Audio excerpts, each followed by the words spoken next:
Bonjour Sébastien. Bonjour Isabelle. Je vous propose de réaliser une terrine de légumes de saison. Alors on va travailler pour cette recette des haricots verts, des carottes fan et des petits pois. On va commencer par faire la cuisson des haricots verts. Ensuite vous écosserez les petits pois. Et pour terminer, vous pèlerez les carottes, vous les émincerez à l'aide de la mandoline. Et on les fera cuire dans un bouillon cube de volaille qui est dégraissé. Et ça nous servira de base pour faire notre gelée, pour réaliser notre terrine. Je vous propose de commencer par la cuisson des haricots verts qu'on va faire cuire dans de l'eau bouillante et bien salée. On compte une cuillère à soupe de sel par litre d'eau afin de bien fixer la chlorophylle de ces haricots verts. Et on procédera également de la même façon pour les petits pois, pour qu'ils soient bien verts et qu'on ait un résultat bien graphique de la terrine. Donc, je vais vous laisser dans un premier temps ajouter le sel dans cette eau. Allez, donc une cuillère à soupe par litre.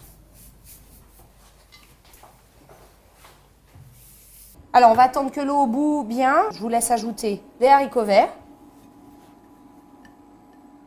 Hop. Voilà.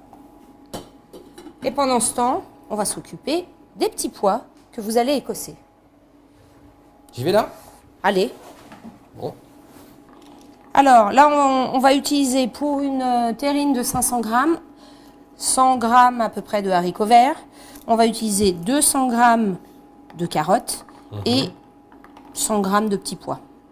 Là, il y a 100 grammes, écossais. là. Non, il faut toujours prendre la quantité double. C'est-à-dire que pour obtenir 100 grammes de petits pois écossais, il faut en prendre 200 grammes avec leur cosse. Voilà, enfin, fini. Voilà, c'est terminé. Alors, maintenant, on va pouvoir s'occuper de la cuisson de ces petits pois. On vérifie la cuisson de nos haricots verts qui sont cuits. Donc, on va simplement les tamiser et les réserver pour le reste de la recette, pour la suite de la recette. Et pendant ce temps, on va mettre l'eau pour les petits pois, à laquelle je vais vous laisser ajouter le sel comme pour les haricots verts, pour être sûr qu'ils gardent bien cette couleur bien verte. Et ensuite, on s'occupera des carottes. Le sel. Je vous laisse faire pendant que je vais tamiser les haricots verts.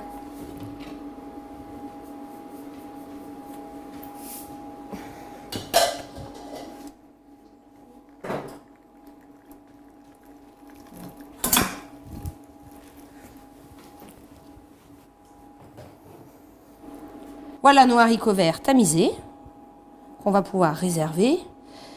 Là, on a compté 6 minutes de cuisson pour les haricots verts. Pour les petits pois, 5 minutes, pas plus. Et les carottes, toujours en eau bouillante. 4 minutes, c'est suffisant dans la mesure où on va les passer à la mandoline et que ça va être très très fin. Très très fin. Pendant que les petits pois cuisent, je vous propose de s'occuper des carottes fan. Vous pouvez les éplucher. Comme ça?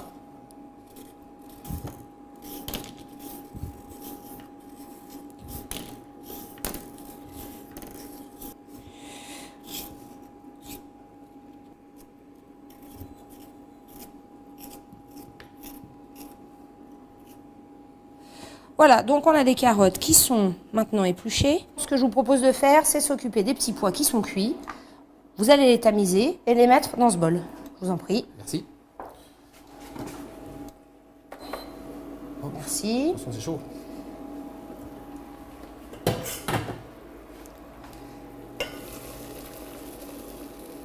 J'aurais dû le faire de l'autre main, peut-être.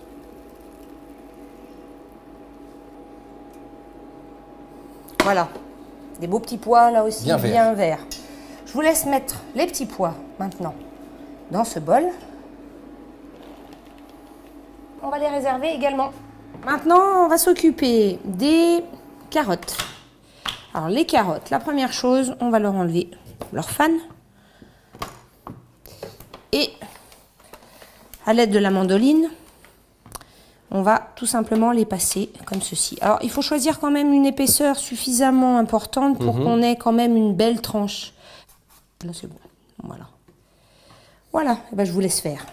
Je vous passe la carotte. Merci bien. Attention les doigts.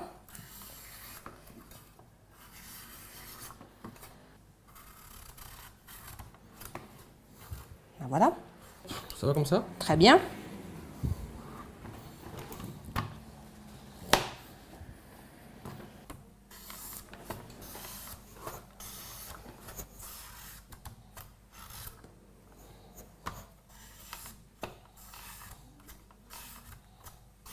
Voilà, on a nos carottes qui sont maintenant taillées.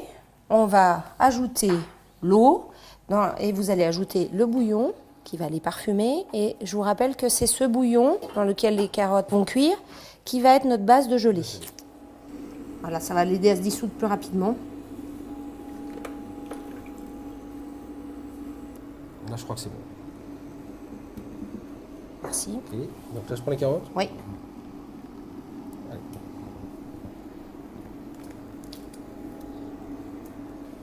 Voilà, on laisse cuire 4 minutes. À couvert. À couvert. Maintenant, nos carottes sont cuites. Je vous propose, à l'aide de l'écumoire, de les isoler. Hop là. Voilà, on a des belles lamelles qui restent quand même assez... qui sont tendres, mais qui restent quand même croquantes. Il ne faut pas qu'elles soient trop cuites non plus. Très bien. Maintenant, ce bouillon, on ne va pas l'utiliser dans sa totalité. On ne garde que 40 centilitres du bouillon auquel vous allez ajouter de l'agar-agar. Très bien. Ce bouillon qui est bien chaud, on va l'amener à ébullition puisque l'agar-agar, en fait, ne va disperser son pouvoir gélifiant qu'à partir du moment où ça bout au moins 30 secondes. Donc, vous comptez un sachet de 2 grammes pour 40 centilitres. Donc, je vous laisse tout le temps. Jusqu'à ce que ça bout pendant 30 secondes.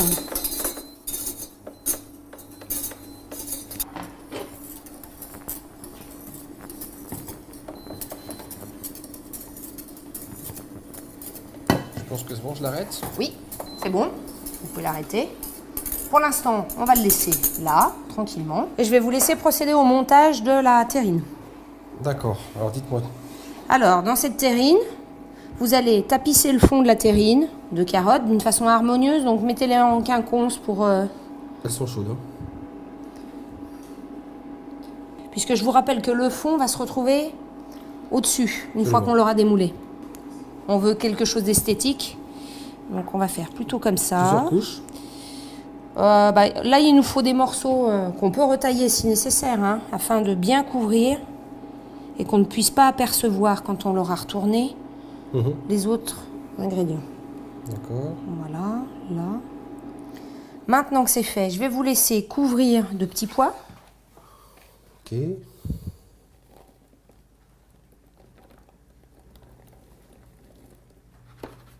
On peut y aller avec le doigt, hein, l'étaler pour faire une couche assez uniforme. Hein.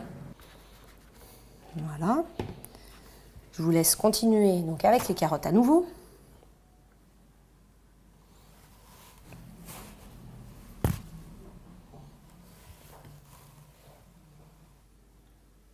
Voilà.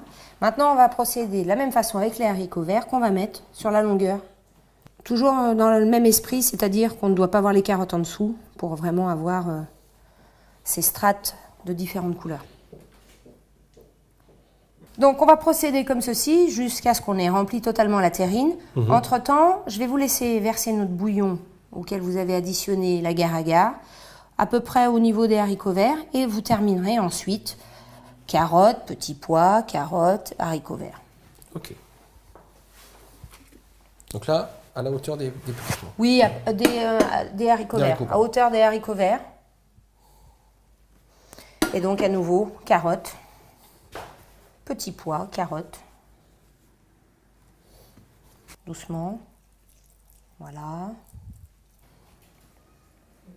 Ouais, c'est bien, on va être bien à niveau. Pour terminer, carottes pour bien solidifier votre terrine. Et ensuite, du bouillon jusqu'à hauteur des carottes pour terminer cette terrine.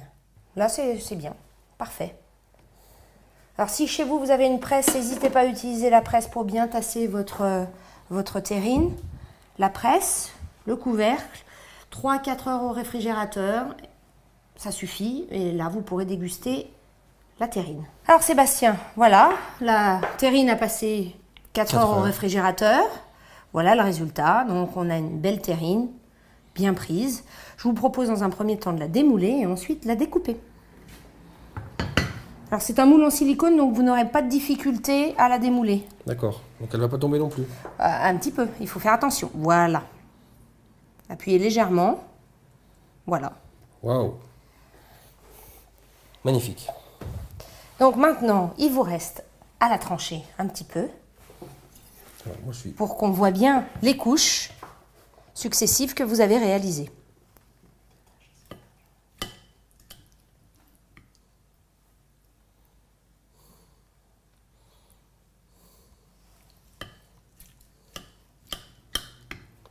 Ben voilà.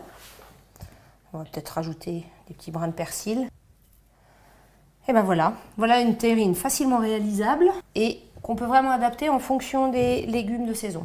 Donc voilà, on a le côté très graphique qui ressort. Donc c'est, je trouve, très appétissant d'avoir ces différentes strates.